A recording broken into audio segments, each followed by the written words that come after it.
Dan Koperasi Merah Putih dan Kampung Nelayan ini saya kira menjadi solusi bagi para pengangguran untuk bisa menjadi peluang ya, untuk mendapatkan lapangan kerja.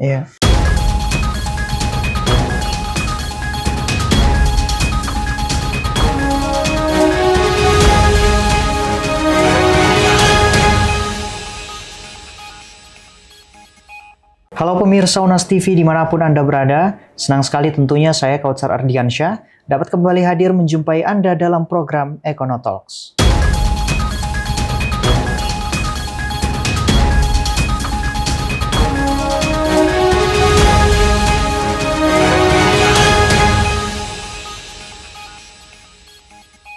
Baik pemirsa, belakangan ini perhatian publik tertuju pada pembukaan lowongan pekerjaan sekitar 35.000 lowongan kerja melalui program Koperasi Desa dan juga Kampung Nelayan Merah Putih. Di tengah kebutuhan lapangan kerja yang semakin besar, program ini tentu membawa harapan, terutama bagi masyarakat desa dan juga wilayah pesisir yang selama ini tentunya membutuhkan peluang ekonomi yang lebih kuat di daerah masing-masing. Namun pertanyaannya, apakah program seperti ini benar-benar menjadi solusi nyata bagi persoalan pengangguran di ekonomi lokal, atau ini hanya akan menjadi ramai di tahap awal tetapi sulit bertahan dalam jangka panjang? Lalu bagaimana seharusnya kita sebagai masyarakat membaca peran Koperasi Desa Merah Putih dan juga Kampung Nelayan dalam konteks ekonomi saat ini? Seberapa besar potensi ekonominya dan apa saja tantangan yang harus dihadapi agar program ini benar-benar berdampak? Untuk membahasnya telah hadir di sini bersama kami ada Bapak Andi Amri Bakti selaku Ketua Pengurus KS PPS Bakti Huriah Syariah yang telah hadir di studio Unas TV. Assalamualaikum warahmatullahi wabarakatuh, Bapak. Waalaikumsalam warahmatullahi wabarakatuh. Pak Andi, bagaimana kabarnya hari ini? Sehat, alhamdulillah. Alhamdulillah. Harus semangat tetap Semangat, tentunya. Ya, baik Bapak. Sebetulnya menarik pembahasan kita, Pak. Ya, ini terkait dengan program dari Bapak Presiden kita, yaitu terkait dengan Koperasi Merah Putih dan juga Kampung Nelayan Merah Putih. Saya ingin bertanya satu hal yang sebetulnya memang seberapa relevan terkait dengan lowongan kerja melalui Kopdes dan juga Kampung Nelayan ini. Seberapa relevan memang program ini itu di tengah kondisi pengangguran saat ini? Dari pandangan Bapak seperti apa? Ya, sangat relevan ya, karena kita tahu sekarang pengangguran ya cukup tinggi, itu menjadi tantangan pemerintahan kita, terutama pada kaum muda dan orang terdidik. Ini seperti kampus ini kan, Unhas, dan Koperasi Merah Putih dan Kampung Nelayan ini saya kira menjadi solusi bagi para pengangguran untuk bisa menjadi peluang, ya, menjadi peluang untuk mendapatkan lapangan kerja. Tapi tentu bukan hanya kita mengukur dari jumlah orang yang diterima, tapi bagaimana koperasi ini bisa sustain. Bisa berkelanjutan. Dan bagaimana bisa berkelanjutan tentu dengan pendekatan bisnis atau model bisnis yang ada pada koperasi itu nantinya. Berarti memang program ini itu tidak semerta hanya pembukaan lowongan kerja, tapi memang ada respon pemerintah yang memang menurut pemerintah ini sudah membuka untuk agar lowongan kerja ini semakin bermanfaat, terutama bagi para pengangguran begitu. Nah, apakah program seperti ini itu bisa menjadi solusi pengangguran atau lebih bisa bermanfaat pada penyerapan tenaga kerja sementara begitu? Ya, kalau dibilang sementara ya mungkin saja. Nanti kita lihat bagaimana model bisnis. Saya tadi bilang bagaimana model bisnis ke depan. Jadi kalau sifatnya model koperasi yang lama, ya, yang selama ini kita tahu, ya, pendekatannya ke manual. Betul. Jadul. Tapi kalau koperasi ini benar-benar diarahkan ke koperasi dengan pendekatan model bisnis berbasis digital misalnya, apalagi dikelola sama anak-anak muda, saya kira ada harapan untuk kita. Jadi tergantung dari konsep bisnisnya nanti ke depannya. Jadi penerimaan tenaga kerja saya kira bagus, tapi yang lebih penting dan lebih urgent adalah bagaimana ini bisnis bisa berkelanjutan. Yang berkelanjutan itu adalah bagaimana bisnis ini memiliki model. Tentu yang paling pertama adalah SDM-nya, kan? SDM-nya. Kemudian profit atau tidak. Kalau tidak bisa memenuhi standar itu, ya saya kira bisa menjadi pertanyaannya apakah hanya menjadi program semata atau semi sosial, atau memang bisa berkelanjutan. Kalau menurut saya tergantung dari model bisnis yang dikembangkan di dalam koperasi ini. Berarti harus ada memang pengaruh digitalisasi di situ sehingga program ini dapat bisa berkembang dan juga berkelanjutan.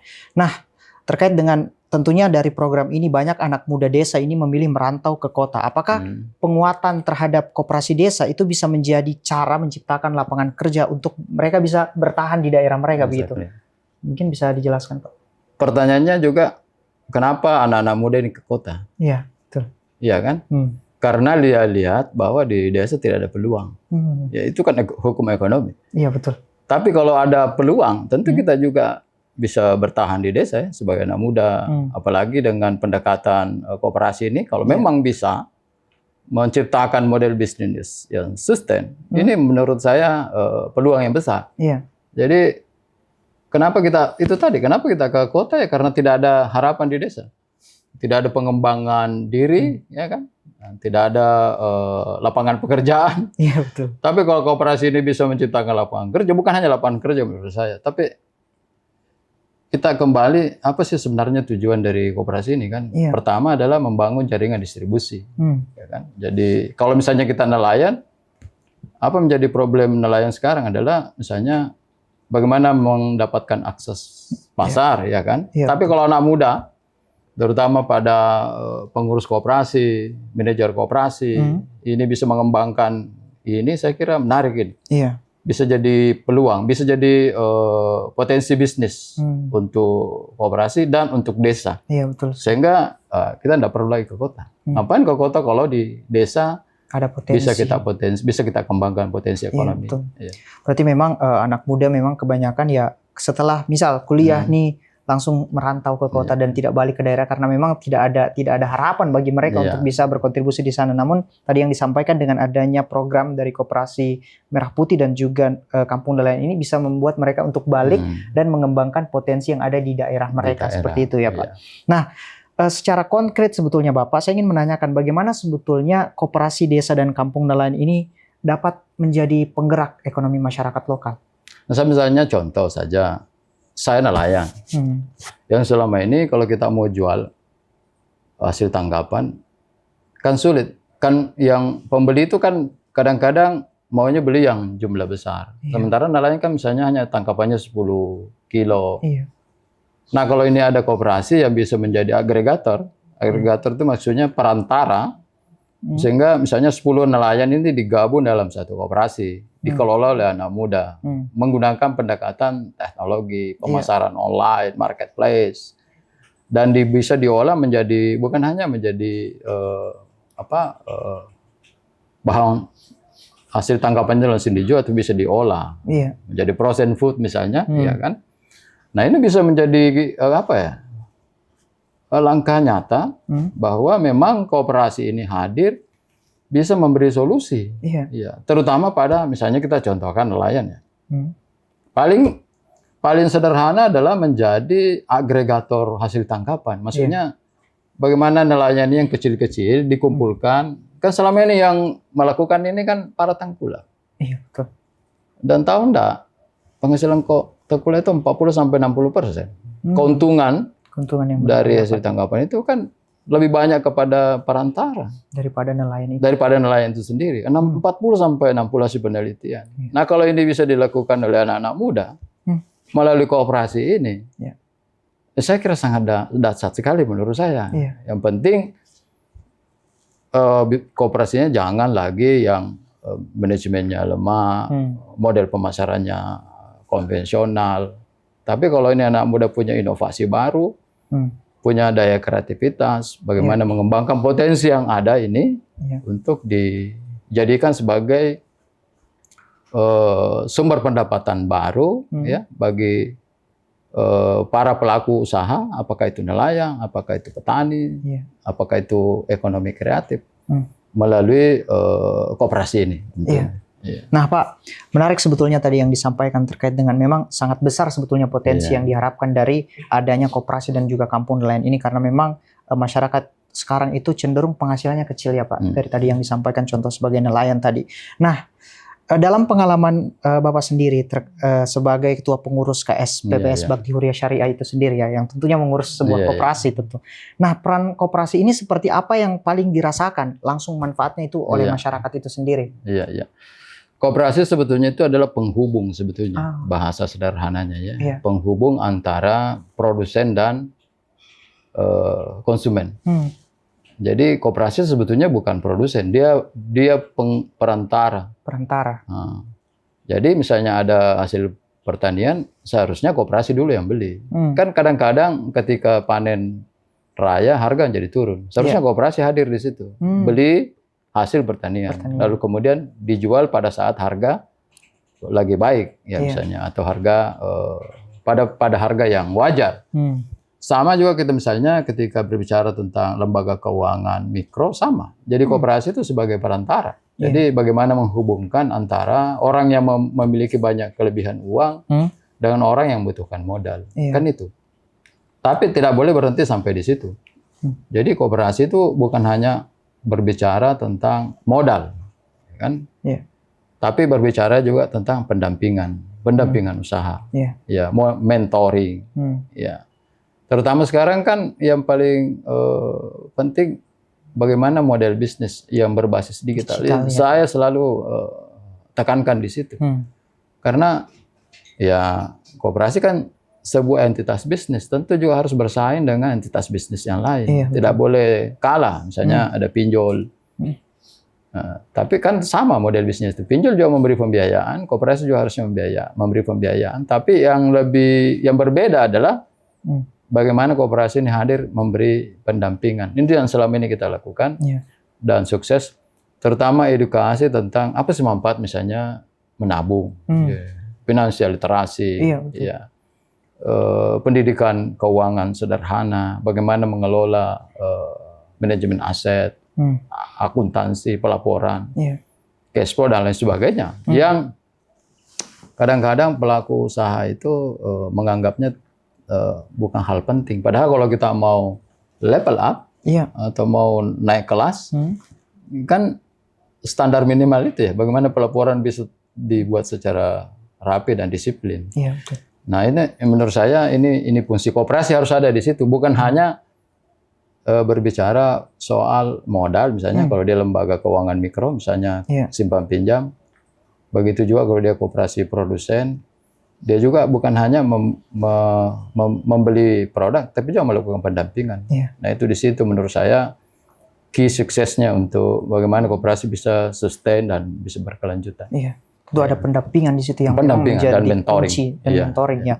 Karena memang pemahaman juga harus perlu dibutuhkan bagi orang-orang yang ingin melakukan apapun model usaha yang terkait dengan koperasi itu sendiri. Nah, Bapak, kalau kita lihat koperasi ini kan sering hadir di daerah-daerah, di desa-desa. Nah, mengapa koperasi ini sering dianggap lebih dekat dengan kebutuhan masyarakat kita, masyarakat kecil yang ada di desa dibandingkan dengan model usaha lainnya gitu? Jadi prinsip dasar koperasi itu adalah dari dan untuk anggota. Dari dan untuk anggota. Jadi sebetulnya koperasi itu bukan milik perorangan, dia milik anggota. Jadi kalau kita menjadi anggota koperasi secara langsung kita adalah pemilik koperasi. Berarti kalau kita sadar itu, berarti seharusnya memang kalau kita butuh sesuatu ya ke koperasi. Dan tentu koperasi hadir tidak sama dengan kalau kita bicara dalam konteks koperasi keuangan ya, lembaga keuangan. Tentu lebih fleksibel, pendekatannya lebih humanis ya, persyaratannya lebih ramah ya, dan touch-nya ya, sentuhan sosialnya, pendekatan sosialnya. Lalu kemudian bagaimana anggota ini memahami bahwa memang koperasi itu adalah bagian dari dirinya. Kalau itu disadari oleh anggota, maka koperasi itu akan menjadi lebih baik. Karena ya kemana dia mau beli, ya tentu yang paling pertama prioritasnya adalah ke koperasinya. Kan dia yang punya. Dia yang punya, Karena nanti juga pada akhirnya kalau ada untungnya kembali ke anggota. Sehingga kalau koperasi bisa memainkan peran ini, maka memang koperasi akan semakin dekat dengan masyarakat, terutama pada masyarakat desa atau masyarakat mikro, kalau saya sebutnya pelaku usaha mikro.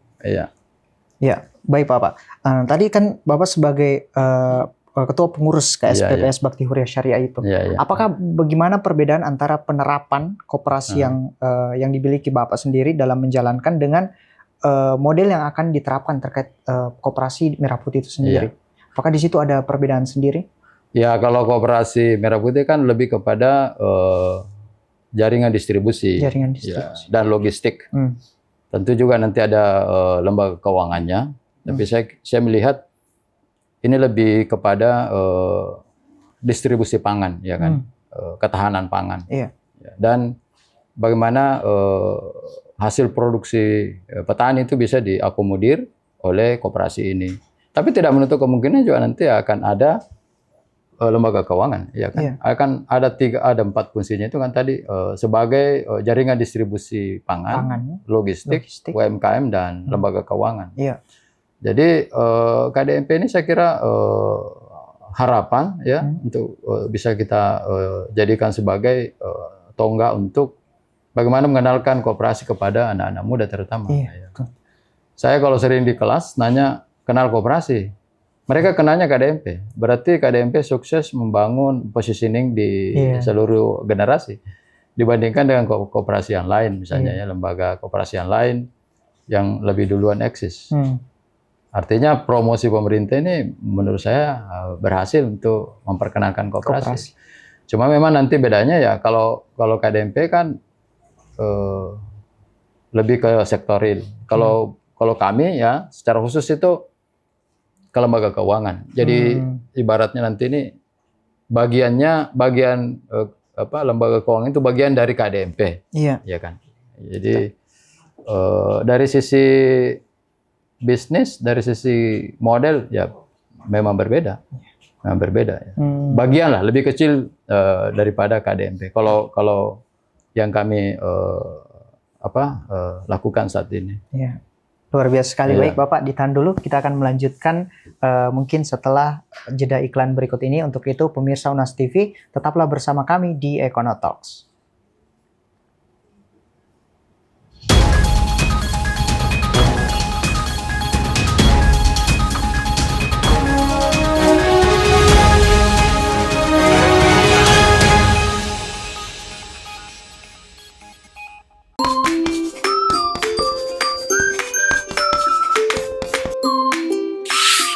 Tahu nggak sih, panduan makanan sehat yang kita kenal sejak kecil, kini sudah diganti.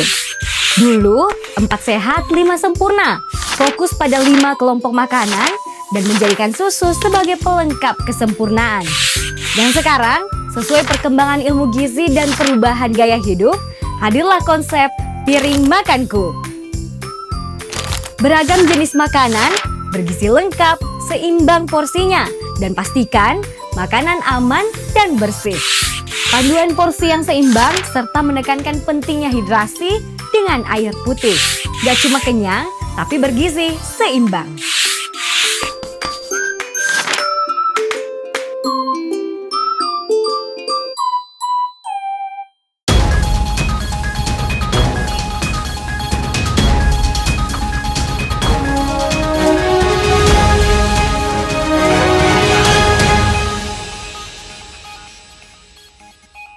Baik pemirsa Unas TV, terima kasih Anda masih bersama kami dalam program Econotalks.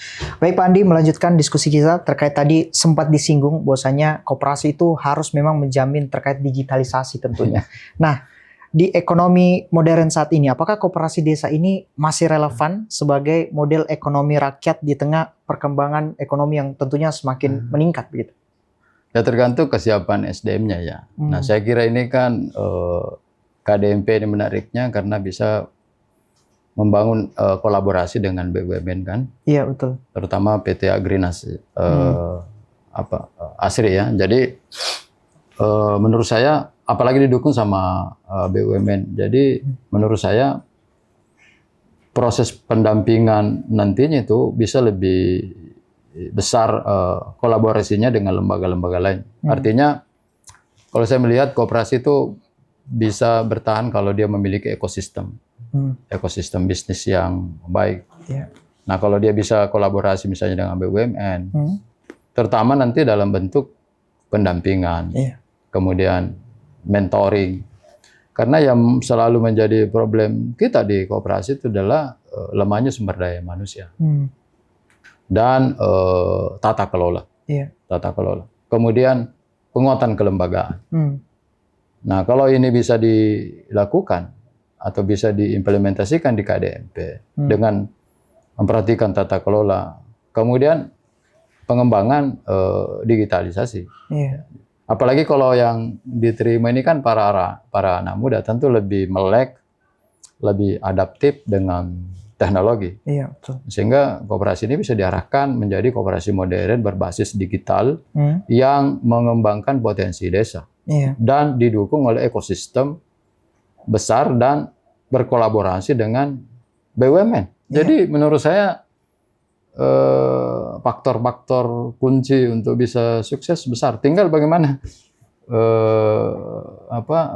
bisnis ini bisa sustain. Bagaimana bisnis ini atau bagaimana koperasi ini bisa bertahan dengan bukan hanya menjadi program yang ramai di awal, tapi tidak berkelanjutan. Kalau ini bisa dipertahankan, bisa didukung sepenuhnya oleh pemerintah, kan koperasi itu kadang juga dia sangat tergantung dengan bantuan pemerintah. Betul. Jadi kan di kita itu ada istilah koperasi sejati, koperasi pedati. Pedati itu maksudnya selalu didorong. Dia bisa berkembang kalau dibantu sama pemerintah. Nah, yang kalau koperasi sejati itu ya punya model bisnis didukung oleh anggota. Nah, bagaimana caranya bisa didukung oleh anggota? Adalah bagaimana memberi benefit terhadap anggotanya. Kalau anggota merasa mendapatkan manfaat, ya pasti mereka didukung. Apapun itu. Misalnya dari sisi permodalan, kan nanti koperasi itu pasti selalu arahnya, aduh, modalnya dari mana? Iya, betul. Meskipun model bisnisnya bagus, kalau modalnya tidak ada, tapi kalau didukung oleh anggota, ya, anggota secara aktif, misalnya menabung ya di koperasinya, ya, pasti koperasinya bisa berkembang karena dukungan dari anggota, ya, partisipasi kalau di istilahnya kita, partisipasi aktif anggota untuk menggunakan jasa koperasi, menggunakan produk koperasi, kemudian bagaimana aktif dalam memberikan partisipasi dalam rapat anggota. Jadi indikator sukses koperasi itu kalau rapat anggotanya rutin dan selalu dihadiri oleh anggota, dan anggota ini memberikan masukan untuk perbaikan ke depan. Ya, selalu itu menjadi indikator, ya, indikator suksesnya sebuah koperasi kalau pelaksanaan RAT-nya rutin. Kan di koperasi itu ada namanya RAT. Itu sama dengan RUPS. Jadi rapat anggota tahunan, di situ dibahas program kerja dan pertanggungjawaban pengurus terhadap anggota setiap tahun. Jadi memang partisipasi dari satu ataupun seluruh anggota itu memang sangat berpengaruh. Sangat berpengaruh untuk koperasi, ya. Untuk koperasi. Jadi. Nah, memang tadi disampaikan juga memang partisipasi, kemudian memang adanya kontribusi dari pemerintah juga itu memang sangat dibutuhkan dari keberlanjutan atau sustainable dari koperasi itu sendiri. Nah, dari pengalaman Bapak sendiri nih terkait dengan tantangan apa yang paling sering dihadapi untuk membangun sebetulnya kepercayaan dari masyarakat untuk bisa koperasi ini semakin ada partisipasi lah dari masyarakat itu sendiri. Mungkin dari pengalaman Bapak seperti apa? Pertama memang trust, ya. Iya, kepercayaannya. Kepercayaan. Kira-kira kita percaya koperasi itu dari apanya? Pertama yang dilihat adalah tata kelola. Jadi kalau istilahnya itu GCG, ya. Kalau kami good cooperative governance. Jadi bukan good corporate governance, tapi good cooperative governance. Jadi itu istilah yang kami kembangkan di BHS. Tata kelola. Kemudian ya ini juga problem karena stigma masa lalu. Jadi apapun itu, ini kan koperasi ini mereknya sama. Logonya sama. Jadi koperasi A dan koperasi B itu logonya sama. Artinya kalau ada satu koperasi yang tidak bisa menjaga kepercayaan, secara otomatis mempengaruhi koperasi yang lain secara keseluruhan. Itu yang disebut stigma kan, Iya, jadi betul. stigma negatif. Ini yang jadi challenge utama. Bagaimana mendorong tingkat kepercayaan. Kemudian kedua tadi itu, yang bisa membuat orang lebih cepat percaya kalau didukung sama teknologi. Iya. Infrastruktur kelembagaannya kuat.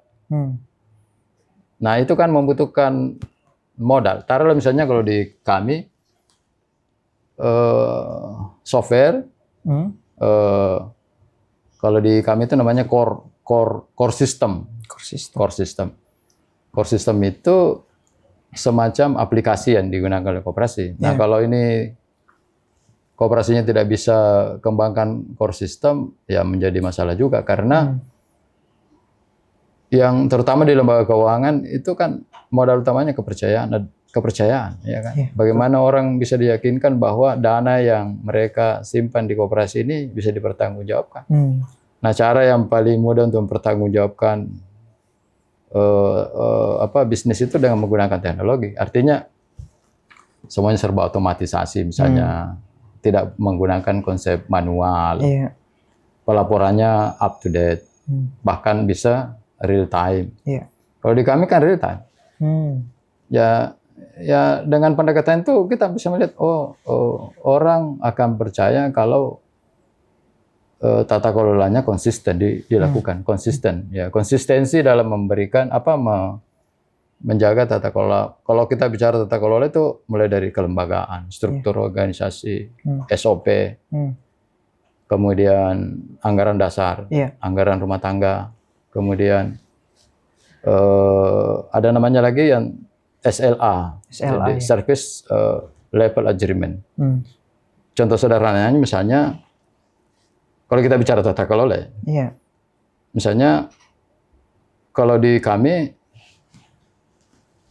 standar bunyi dering telepon itu berapa lama baru paling berapa dering harus diangkat. Itu kan namanya SLA itu standar. Misalnya tidak boleh di atas 3 dering telepon harus diangkat. Itu bagian dari tata kelola yang menurut saya sangat sederhana contohnya. Dan semua yang lain harus diukur dengan pendekatan level agreement. Ada perjanjian kita dengan layanan ya, tingkat layanan. Itu kalau itu bisa dikembangkan oleh koperasi, itu bagian dari memperkuat tata kelola. Dan kalau tata kelola bagus, maka tingkat kepercayaan juga akan meningkat.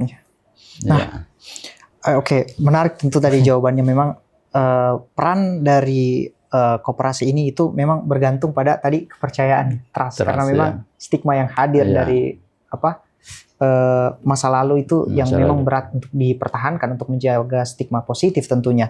Nah, menurut Bapak ini, apakah indikator sebuah koperasi ini yang betul-betul sehat itu dan mampu memberdayakan anggota itu seperti apa indikator memang dari koperasi itu sendiri?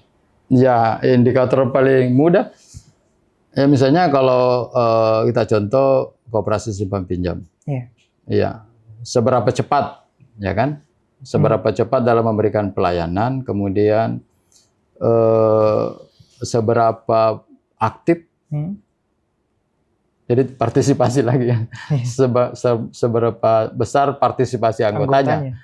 Misalnya anggotanya 20.000, berapa yang hadir dalam RAT? Kalau indikator yang paling mudah itu ya minimal 80%. Di samping juga di dinas koperasi kan ada penilaian kesehatan. Ada sehat, cukup sehat, tidak sehat. Jadi kalau melihat koperasi yang baik itu ya minimal cukup sehat. Itu juga menjadi syarat untuk bisa buka cabang.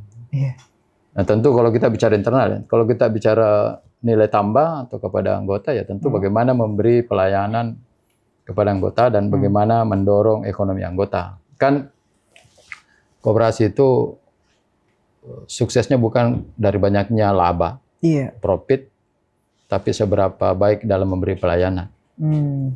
Jadi kalau profitnya besar tapi anggotanya tidak terlayani, itu bagian dari itu masih dipertanyakan. Jadi fungsi bisnis berjalan atau fungsi ekonomi berjalan, tapi fungsi pelayanan juga harus jalan, fungsi sosial juga harus Kita harus berbarengan gitu. berbarengan karena memang prinsipnya koperasi begitu. Jadi bukan profit oriented, Iya. ya, tapi berbareng dengan social oriented atau pelayanan. Pelayanannya. Nah, Sejahtera anggota. Oke Pak, apa sebetulnya faktor yang paling menentukan? Tadi kita sempat singgung bahwasanya semoga dari program yang dan kebijakan yang dilakukan ini terkait 35.000 lowongan kerja terhadap koperasi dan juga Kampung Nelayan Merah Putih itu tidak hanya ramai di awal, tetapi ini terus berkelanjutan. Apa sebetulnya faktor-faktor yang memang ini yang harus diperhatikan pemerintah agar ini tetap menjadi pendorong ekonomi? Pertama ya harus ada pendampingan kalau menurut saya. Jadi dan koperasinya harus punya model dan harus profit dan didukung oleh anggota.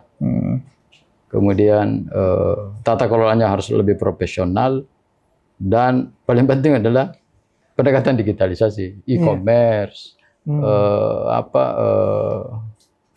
marketplace, berbasis data. Jadi apalagi kalau saya sih karena ini anak muda harusnya lebih adaptif dengan pendekatan-pendekatan ini dan itu yang kalau menurut saya menjadi key suksesnya, menjadi faktor pendorong utama. Karena kita sekarang kan memang eranya ya. Iya, betul. Iya. Apalagi coba kita lihat pinjol itu bisa memberikan pembiayaan atau bisa memberikan approve kredit itu di bawah 3 menit. Hebat kan? Iya. Berarti tidak ada survei. Tidak ada studi kelayakan. Iya. Kenapa dia bisa yakin begitu? Karena didukung oleh data, big data. Kemarin kami ketemu dengan beberapa koperasi, kita lagi kembangkan namanya Otera Vision. Jadi itu pengenalan Know Your Customer, QEC. Iya. Itu berbasis recognition. Jadi wajah ini bisa ketahuan kapan terakhir kita dihubungi oleh pinjol. Kapan terakhir kita beli pulsa. Itu kan big data. Betul. Nah, kalau ini bisa dikembangkan ke depan, artinya proses pelayanan bisa lebih cepat dan lebih prudent. Nah, lebih hati-hati, ya kan? Dan itu juga bisa dikembangkan di sektor real, misalnya di nelayan kah, dari pertanian kah, atau di sektor-sektor UMKM berbasis saya sebutnya berbasis data. Iya, betul. Jadi good data, good decision. Iya. Good data, good decision. Nah, itu jadi salah satu kunci ya dari berjalannya program yang bisa optimal tentunya ke depannya. Nah, jika program ini dapat berjalan secara optimal, Bapak, dari penerapan kebijakan seperti ini, dampak ekonomi seperti apa yang paling mungkin bisa dirasakan masyarakat kita yang ada di desa dan juga di pesisir? Ya, harga bisa kalau kita bicara dalam konteks nelayan ya tentu lebih mudah menjual hasil tangkapan, ya kan. Yang selama ini hanya dinikmati oleh tanda kutip para tengkulak. Kalau koperasi bisa hadir di situ menggantikan posisi itu. Atau kalau kita bicara dalam konteks simpan pinjam, rentenir bisa diminimalisir. Karena koperasi harus ada di situ, dari akses modal, pendampingan, mentoring, kemudian bagaimana harga, ya kan, harga. Kayak yang selalu menjadi problem di petani dan nelayan itu harga, karena mereka tidak bisa bersaing. Kita bicara nelayan, ikan itu kan harus cepat dijual. Nah, kalau tidak ada misalnya cold storage, nah siapa yang bisa bikin cold storage? Harusnya koperasi. Kalau koperasi nelayan, koperasi Desa Merah Putih punya cold storage. Artinya semua hasil tangkapan nelayan dibawa ke koperasi. Disimpan di situ. Tidak perlu lagi buru-buru dijual. Kan ikan harus dijual sebelum jam 12. Kalau tidak laku kan sudah tidak segar. Tapi kalau ada koperasi, hadir memotong mata rantai distribusi. Saya kira ini dampak nyata insya Allah yang kita bisa dapatkan. Tapi tentu kita harus kritis ya. Jadi kita harus tetap kritis. Saya sih dalam melihat tidak boleh pesimis, tapi juga tidak boleh terlalu euforia. Betul sekali. Melihat ini, kan ini belum berjalan kan? Iya. Ini sebuah program. Tapi kalau bisa dijaga model bisnisnya, ya ini bisa berkelanjutan. Iya. Tapi kalau hanya sebagai semi program, semi bantuan atau semi program sosial yang tidak serius dikelola dari sisi bisnis, hanya menjadi euforia awal, ya bisa ya, bisa tidak. Jadi kita tidak boleh terlalu optimis juga kan? Iya, betul. Tidak boleh terlalu euforia. Tapi tidak boleh pesimis karena ada peluang, ada tantangan. Ada peluang dan juga ada tantangan. Iya. Mungkin terakhir Bapak bisa disampaikan juga sebagai closing statement tema kita hari ini. Menurut Anda sendiri langkah yang paling strategis dan kira-kira kolaborasi apa yang perlu dikembangkan ke depannya? Ya ini kan KDMP menurut saya kolaborasinya bagus, sudah didukung sama BUMN dan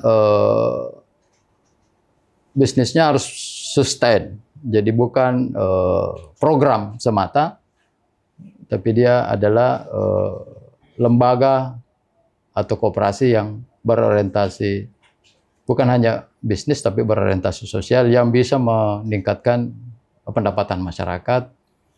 Yang paling penting kalau bicara konteks KDMP, bagaimana memotong mata rantai distribusi sehingga harga panen, harga ikan, harga tangkapan nelayan itu bisa terjaga harganya. Dengan begitu pendapatan masyarakat bisa meningkat, bukan lagi di para pengumpul.